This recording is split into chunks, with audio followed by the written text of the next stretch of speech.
എല്ലാവർക്കും നമസ്കാരം. തൃശ്ശൂർ പൂരത്തിന് അങ്ങനെ കൊടിയേറി കഴിഞ്ഞാൽ തൃശ്ശൂർക്കാരെ സംബന്ധിച്ച് പിന്നൊരു ഓളമാണ്, ഒരു പൂരമാണ്. എന്തായാലും ഇനി വളരെ കുറച്ച് ദിവസത്തെ കാത്തിരിപ്പാണ്. ഒരു വർഷത്തിന് ശേഷം പൂരം നമ്മൾ വീണ്ടും അതിഗംഭീരമായിട്ട് ആഘോഷിക്കാൻ പോവാണ്. ഞാനിപ്പോൾ നിൽക്കുന്നത് നമ്മളുടെ തിരുവമ്പാടി ചന്ദ്രശേഖരൻ്റെ അടുത്താണ്. കൂടെ എന്താ പറയുക, എല്ലാവർക്കും സുപരിചിതമായിട്ടുള്ള രണ്ട് വ്യക്തിത്വങ്ങളും എൻ്റെ കൂടെ ഉണ്ട്.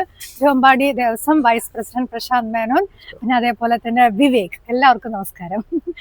നമ്മുടെ ഒരുക്കങ്ങൾ ഏതുവരെയായി? എന്തായാലും ഞാൻ നേരത്തെ പറഞ്ഞ പോലെ ഒരു വർഷത്തെ കാത്തിരിപ്പിന് ശേഷം നമ്മൾ ആഘോഷിക്കാൻ പോവാണ്.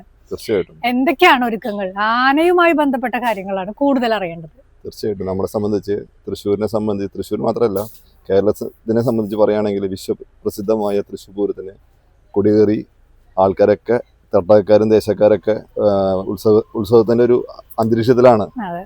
പൂരത്തിനെ സംബന്ധിച്ച് പറയുകയാണെങ്കിൽ ഏറ്റവും കൂട്ടുന്നത് ആനകളാണ്. നമ്മളെ സംബന്ധിച്ച് പറയുകയാണെങ്കിൽ നമ്മൾ ചന്ദ്രശേഖരന്റെ അടുത്താണ് നിൽക്കുന്നത്. തിരുവമ്പാടി ദേവസ്വം സംബന്ധിച്ച് പറയുകയാണെങ്കിൽ ചന്ദ്രശേഖരൻ ഞങ്ങളൊരു സ്വകാര്യ അഹങ്കാരമാണ്, അസറ്റാണ്. അപ്പോ നമ്മളെ സംബന്ധിച്ച് തിരുവമ്പാടിക്ക് ഏകദേശം ഒരു 51-52 വർഷം പിന്നോട്ടെടുത്ത് നോക്കുകയാണെങ്കിൽ തിരുവമ്പാടി ദേവസ്വത്തിന്റെ ആനകളെയാണ് തൃശ്ശൂർ പൂരത്തിന് കയറ്റി നൽകാറ്. 28 വർഷക്കാലം കയറ്റി എഴുന്നള്ളിച്ചുള്ള തിരുവമ്പാടി ചന്ദ്രശേഖരൻ, അതിനുശേഷം 15 വർഷക്കാലം എഴുന്നള്ളിച്ചുള്ള ശിവസുന്ദരാന, അതിനുശേഷം പിന്നെ ഇപ്പോൾ ചന്ദ്രശേഖരനെയാണ് നമ്മൾ തെക്കോട്ടിറക്കുന്നതിന് കയറ്റി നിൽക്കുന്നത്. തീർച്ചയായിട്ടും അതിന് മുമ്പുള്ള ആനകളും പേരുകെട്ടുള്ള ആനകളൊക്കെ ഉണ്ടെങ്കിൽ പോലും നമുക്ക് എപ്പോഴും ഒരു അഭിമാനിക്കുന്ന, ദേശക്കാരെ സംബന്ധിച്ച് അഭിമാനിക്കുന്ന ഒരു കാര്യം ഭഗവാന്റെ സ്വന്തം ആനപ്പുറത്ത് കയറ്റി നിൽക്കാൻ പറ്റുന്നതാണ് നമ്മൾ ഏറ്റവും വലിയ ഇതായിട്ടുള്ളത്. തീർച്ചയായിട്ടും ആ പറഞ്ഞ പോലെ നാടനാനകളെ എന്താ പറയാ കിടപ്പടിക്കുന്ന ഒരു ആനയാണ് ചന്ദ്രശേഖരനെ പറ്റി ഞാൻ കൂടുതൽ പറയണത് ശരിയല്ല, എല്ലാവർക്കും അറിയുന്ന കാര്യങ്ങളാണ്. നല്ല സ്വഭാവ ഗുണമുള്ള ആനക്കാരനോടും അത് മാത്രമല്ല അതിനെ ഇഷ്ടപ്പെടുന്ന മറ്റേ ആൾക്കാരോടും വളരെ വിധേയത്വം കാണിക്കുന്ന ഒരു എന്താ പറയാ നാടനാനകളുടെ സ്വഭാവമുള്ള ഒരു ആനയാണ്. പൂരത്തിനെ പറ്റി പറയുകയാണെങ്കിൽ ഏകദേശം നമ്മുടെ കഴിഞ്ഞ കൊല്ലം പൂരത്തിന് ആനകളുടെ ഷോർട്ടേജ് വളരെ ഉണ്ടായിട്ടുണ്ടായിരുന്നു. ചെറുപൂരങ്ങൾക്കൊന്നും ആനകളെ വേണ്ടത്ര കൊടുക്കാൻ സാധിച്ചില്ല. 2 ദിവസം മുമ്പ് നമ്മുടെ ബഹുമാനപ്പെട്ട വകുപ്പ് മന്ത്രിയായിട്ട് മീറ്റിംഗ് ഉണ്ടായിരുന്നു. അവിടെ നമ്മുടെ കൺസേൺസ് പറഞ്ഞു. എന്ന് വെച്ചാൽ ഈ ആനകൾ കഴിഞ്ഞ കൊല്ലം ലിസ്റ്റിലുണ്ടായ 4-5 ആനകളാണ് ചെരിഞ്ഞു പോയത്. അപ്പോ ഈ ആനകൾ വന്നിട്ടില്ലെങ്കിൽ തൃശ്ശൂർ പൂരം എന്ന് പറഞ്ഞ എന്താ പറയാ പ്രസിദ്ധമായിട്ടുള്ള ഉത്സവം തൃശ്ശൂർ പൂരം മാത്രമല്ല എല്ലാ ഉത്സവങ്ങളും ബാധിക്കുന്ന രീതിയിലാണ് പോകുന്നത്. ഇപ്പൊ നമ്മുടെ അതായത് എന്താ പറയാ 15 ആനകളാണ് തിരുവമ്പാടിക്കും അതേപോലെ തന്നെ പാറമേക്കാടാണെങ്കിലും. പക്ഷെ അതിൽ കൂടുതൽ ആനകളെ നമ്മൾ എടുക്കാറുണ്ട്. ഈ ആനകളെ തെരഞ്ഞെടുക്കുന്നത് ഇത്തവണ സെലക്ട് ചെയ്തിരിക്കുന്ന ആനകളുടെ പേര് പറയാമോ? ലിസ്റ്റ് ഞങ്ങളുടെ മീറ്റിംഗ് ആയിട്ടില്ല. എന്തുതന്നെയാലും ഞാനൊരു അതായിട്ട് പറയാം. ഏകദേശം 46 ആനകളെയാണ് നമ്മളിപ്പോ ഷോർട്ട് ലിസ്റ്റ് ചെയ്ത് വിളിച്ചിട്ടുള്ളത്. അതിൽ മാത്രമല്ല തെക്കോട്ട് ഇറക്കുന്ന 15 ആനകൾ അത് വളരെ കെയർഫുൾ ആയിട്ടാണ് ഞങ്ങൾ എഴുന്നള്ളിക്കുന്നത്. എന്നുവെച്ചാൽ മുൻകാല പരിചയം, ആനകളുടെ ഇതുവരെയുള്ള ഹിസ്റ്ററി, ഡോക്ടർമാരും അതുപോലെ ഫോറസ്റ്റ് ഡിപ്പാർട്ട്മെന്റും മറ്റേ അനുവദിക്കുന്ന ആനകള്, ഈ ആനകളെ മാത്രം നോക്കി ഷോർട്ട് ലിസ്റ്റ് ചെയ്ത് ആയിട്ടാണ് തെക്കോട്ട് ഇറക്കുന്ന 15 ആനകൾ എഴുന്നള്ളിക്കുന്നത്. അതില് പുതിയ ആനകളെ നമ്മൾ കൊണ്ടുവരാണെങ്കിൽ തന്നെയും അത് വളരെ നോക്കിയിട്ടും മറ്റേ ഫോറസ്റ്റ് ഡിപ്പാർട്ട്മെന്റിന്റെയും അതുപോലെ തന്നെ വെറ്റിനറി ഡോക്ടേഴ്സിന്റെ അനുമതിയോട് കൂടിയിട്ടാണ് നമ്മൾ 15 ആന എഴുന്നള്ളിക്കുന്നത്. ചെറുപൂരത്തിന് ഉൾപ്പെടെ നമ്മുടെ തിരുവമ്പാടി ദേവസ്വത്തിൽ പറയുകയാണെങ്കിൽ 3 ഘടകപൂരങ്ങളുള്ളത്: നെയ്തലക്കാവ്, അയ്യന്തോള്, ലാലൂര്. അപ്പോൾ ലാലൂര് നമ്മൾ 4 ആന കൊടുക്കണം. അതേപോലെ തന്നെ അയ്യന്തോളിന് 12 ആന, അതുപോലെ നെയ്തലക്കാവിന് 10 ആന. അങ്ങനെയാണ് ചെറുപൂരങ്ങൾക്ക് ആനകളെ കൊടുക്കുന്നത്. പോരാത്തത് നമ്മുടെ കാലത്ത് എഴുന്നള്ളിക്കാൻ, അതും രാത്രി ആനകളെ റെസ്റ്റ് കൊടുക്കാൻ വേണ്ടി ഈ കാലത്ത് എഴുന്നള്ളിച്ച ആനകളെ മാറ്റിയിട്ടാണ് രാത്രി എഴുന്നള്ളിക്കാറ്. പകൽപൂരത്തിന് അങ്ങനെ. അപ്പൊ ആനകൾക്ക് വേണ്ടത്ര രീതിയിലുള്ള റെസ്റ്റ് കൊടുത്തിട്ടാണ് നമ്മൾ ആനകളെ സെലക്ട് ചെയ്യുന്നത്. കേരളത്തിലുള്ള ഈ പറഞ്ഞ പോലെ എണ്ണം പറഞ്ഞ ഗജങ്ങളെയാണ് ഞങ്ങൾ ബുക്ക് ചെയ്തിട്ടുള്ളത്. എന്ത് തന്നെയാലും മീറ്റിംഗ് കഴിയുന്നതോടുകൂടി ഏകദേശം അതിന്റെ രൂപവും നമ്മളെ സംബന്ധിച്ച് പറയുകയാണെങ്കിൽ കാലത്ത് മഠത്തിലേക്കുള്ള വരവ്, മഠത്തിലേക്കുള്ള പോക്ക് എന്നുവെച്ചാൽ അവിടുന്ന് ഒരു ആന എഴുന്നള്ളിക്കും. അതിനുശേഷം അവിടുന്ന് മഠത്തിൽ നിന്നുള്ള വരവ്, തെക്കോട്ടിറക്കം, അതിനൊരു ആന ഉണ്ടാവും. അതുപോലെ രാത്രി ഒരു ആന ഉണ്ടാവും. 46 ആനകളെയാണ് ഷോർട്ട് ലിസ്റ്റ് ചെയ്ത് വെച്ചിരിക്കുന്നത്. അതിനകത്ത് ഞങ്ങൾക്ക് ഭയങ്കര ക്യൂരിയോസിറ്റി ഉണ്ട്, ആരൊക്കെയാണ് എന്നറിയാൻ വേണ്ടിയിട്ട്. ഒരു കുറച്ചെങ്കിലും ആനകളുടെ പേര് പറയാമോ? തീർച്ചയായിട്ടും. തിരുവമ്പാടി ചന്ദ്രശേഖരൻ, തിരുവമ്പാടി കണ്ണൻ, കുട്ടോണകര അർജുനൻ, പുതുപ്പള്ളി സാധു, ഗുരുവായൂർ രാജശേഖരനാന, അക്കിക്കാവ് കാർത്തികേയൻ, പാമ്പാടി സുന്ദരൻ, കിരൺ നാരായണൻകുട്ടി, പിന്നെ ഒട്ടോളി രാമൻ, ഒട്ടോളി അനന്തൻ, നന്ദിലത്ത് ഗോപാലകൃഷ്ണൻ. അങ്ങനെ പേര് കേട്ട ഒരുവിധ ആനകളെല്ലാം ഉണ്ട്. എന്തെങ്കിലും ഫൈനലിസ്റ്റ് ആവുന്നു. തലേ ദിവസമാണല്ലോ ഫിറ്റ്നസ് നോക്കുന്നത് അല്ലേ? ഇപ്പൊ ഈ 46 ആനകൾ നിങ്ങൾ ഷോർട്ട് ലിസ്റ്റ് ചെയ്ത് വെച്ച് കഴിഞ്ഞാലും ഫിറ്റ്നസ്സിൽ എന്തെങ്കിലും ഒരു ഫിറ്റ്നസ് അല്ലായ്മ തോന്നി കഴിഞ്ഞാൽ അവരെ പിന്നെ എന്തായാലും പൂരത്തിന് എടുക്കില്ലല്ലോ? ഇല്ല, ഒരിക്കലും ഇല്ല. എന്താ വെച്ചാൽ അത് കുറച്ച് കാലങ്ങളായിട്ട് ഫോറസ്റ്റ് ഡിപ്പാർട്ട്മെന്റും അതേപോലെ തന്നെ വെറ്റിനറി ഡിപ്പാർട്ട്മെന്റും ആനകളെ ചെക്ക് ചെയ്ത് അവര് NOC അവര് സർട്ടിഫിക്കറ്റ് തരുന്ന ആനകളെ മാത്രമാണ് തൃശ്ശൂർ പൂരത്തിന് എഴുന്നള്ളിക്കുന്നത്. അവര് എന്തെങ്കിലും തരത്തിലൊരു റിജക്ഷൻ പറയാണ്, മെയിൻ പൂരത്തിന് പരേഡ് ചെയ്യാൻ പാടില്ല, ചെറുപൂരത്തിന് എഴുന്നള്ളിക്കാന്ന് പറയും. അപ്പൊ അവര് പറയുന്ന മാർഗനിർദ്ദേശങ്ങളുടെ അടിസ്ഥാനത്തിലാണ് നമ്മൾ ആനകളെ എഴുന്നള്ളിക്കുന്നത്. ഫിറ്റ്നസ് തരാത്ത ഒരു ആനയെ പോലും തൃശ്ശൂർ പൂരത്തിന് പങ്കെടുപ്പിക്കാറുണ്ട്.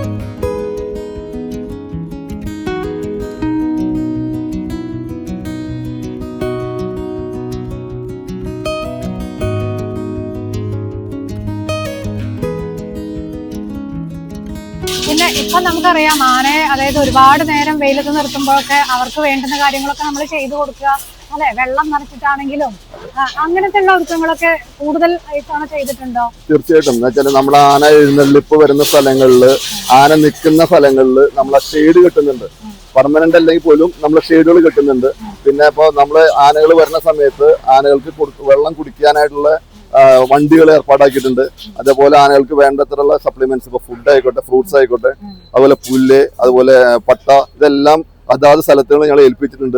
പരമാവധി ഭംഗിയായിട്ടാണ് നമ്മൾ കൈകാര്യം ചെയ്യുന്നത്. ചൂടുണ്ട്, ആ ചൂട് ഓവർകം ചെയ്യാൻ വേണ്ടി പരമാവധി ആനകൾക്ക് വെള്ളം കൊടുക്കുക എന്നുള്ളതാണ്. അത് മെയിനായിട്ട് ഇപ്പൊ മടത്തുനിന്ന് വരികയാണെങ്കിൽ മടത്തുനിന്ന് കയറി റൗണ്ടിൽ കയറുന്ന സമയത്ത് അവിടുന്ന് എഴുന്നള്ളിച്ച് വരുന്ന 3 ആനകൾക്ക് നമ്മളവിടെ വെള്ളം കൊടുക്കും. അത് കഴിഞ്ഞ് 7 ആനയായിട്ട് നമ്മുടെ മറ്റേ നായക്കനാൽ എത്തിക്കഴിഞ്ഞാൽ അവിടെയും അതിനുള്ള സൗകര്യം ഏർപ്പെടുത്തിയിട്ടുണ്ട്. അപ്പോൾ ആനകൾക്ക് വെള്ളവും അതേപോലെ തന്നെ വേണ്ടത്ര എന്താ പറയാ ഫ്രൂട്ട്സ് അതിനുള്ള കാര്യങ്ങളൊക്കെ ഏർപ്പാടാക്കിയിട്ടുണ്ട്.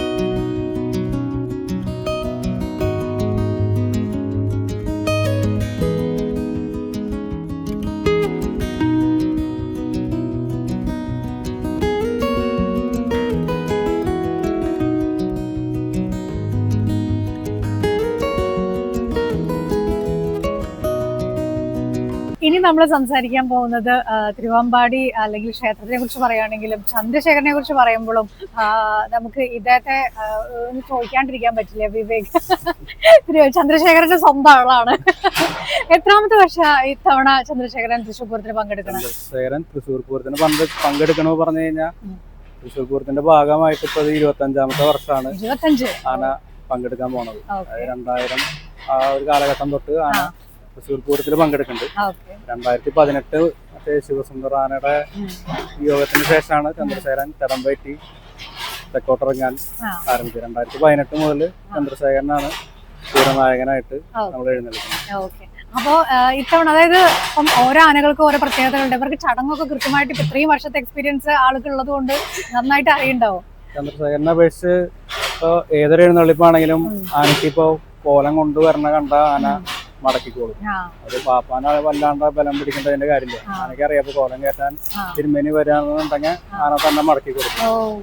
അതറിയാം. പിന്നെ അതുപോലെ അമ്പലത്തിൽ എത്തിക്കഴിഞ്ഞാൽ പിന്നെ ആന അറിയാം എനിക്ക് എല്ലാ കാര്യങ്ങളും. ഇവിടുത്തെ തിരുവമ്പാടി അമ്പലത്തിനെ കുറിച്ച് എല്ലാ ചടങ്ങുകളും ആൾക്കറിയാം. പറഞ്ഞു കൊടുക്കേണ്ടതായിട്ടില്ല. ഒരാളായിട്ട് കൂടെ ആള് വേണം. ഓക്കെ. അപ്പം എന്തായാലും 25ാമത്തെ വർഷമാണ് നമ്മുടെ പൂരനായകൻ ഇറങ്ങുന്നത് ഇത്തവണ, അല്ലെ? അപ്പൊ അതുകൊണ്ട് തന്നെ വേറെ അതായത് കൂട്ടാളികളൊക്കെ വരുമ്പോ ആൾക്ക് എന്തെങ്കിലും പരിചയം കാണിക്കലുണ്ടോ? നമ്മുടെ പരിചയം എന്ന് പറഞ്ഞു കഴിഞ്ഞാൽ എനിക്ക് ആദ്യ കാലത്തൊക്കെ പറഞ്ഞാൽ പഴയ നമുക്കിപ്പോ തിരുവമ്പാടി കുട്ടി സംഘടന ഉണ്ടായിരുന്നു. ഈ രണ്ടാനകളും നമ്മുടെ മുളവന്നത്ത് പറമ്പിലാണ് ഒരുമിച്ച് നിന്നിരുന്നത്. അപ്പൊ ആനയായിട്ടൊരു അടുപ്പുണ്ടായിരുന്നു. അപ്പൊ ആന ഇപ്പൊ പറമ്പെന്നൊക്കെ കുറെ ദിവസം നിന്നു. ആന പുറത്തു പോവാണെന്നുണ്ടെങ്കിൽ ചന്ദ്രശേഖര 2-3 ദിവസം തീറ്റയും വെള്ളമൊക്കെ ഭയങ്കര കുറവായിരിക്കും. അങ്ങനത്തെ ഒരു വിഷമവും കാര്യങ്ങളൊക്കെ ഉണ്ട്. അത് നീരുകാലത്തായിരിക്കും, എന്നാലും ആന ആ സമയത്ത് ആ ഒരു വിഷമം കാണിക്കും. പിന്നെ ആ കുട്ടിച്ചങ്കരൻ ആനാണ് ആനകൾ എന്നുള്ള രീതിയിൽ ചെറിയൊരു അടുപ്പ കൂടുതലുണ്ടായിരുന്നു ആന.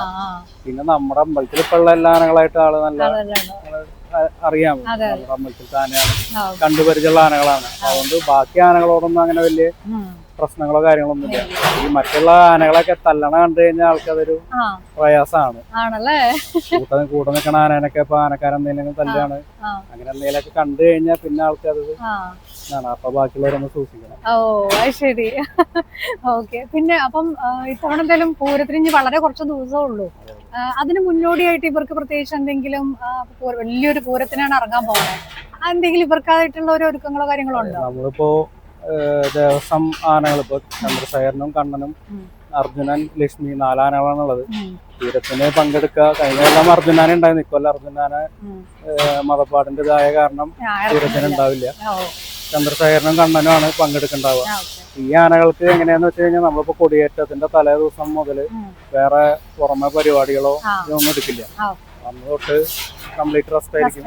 അപ്പൊ അതിന് വേണ്ടിട്ട് ഇപ്പൊ ചോറ്, കഞ്ഞി, അതേപോലെ ഫ്രൂട്ട്സ്, അങ്ങനെ ഓരോ സപ്ലിമെന്റ്സ് ഇതൊക്കെ ആയിട്ട് ആ ഒരു ആഴ്ച ഫുൾ അവര് പൂരത്തിന് വേണ്ടിയിട്ടുള്ള ഒരുക്കങ്ങളായിരിക്കും. ഒന്നും കൂടെ തണുപ്പിക്കുന്ന രീതിയിലുള്ള കിഴക്ക്, പിന്നെ ഉറക്കം, എല്ലാം പൂരത്തിന്റെ ആ ഒരു 2-3 ദിവസത്തിന് വേണ്ടിയിട്ടുള്ള ഒരുക്കങ്ങളായിരിക്കും.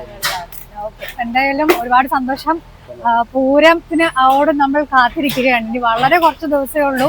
അവര് പരിപൂർണ വിശ്രമത്തിലും എന്താ പറയാ പൂരത്തിന് ഒരുങ്ങാനുള്ള ആ തയ്യാറെടുപ്പിലുമാണ്.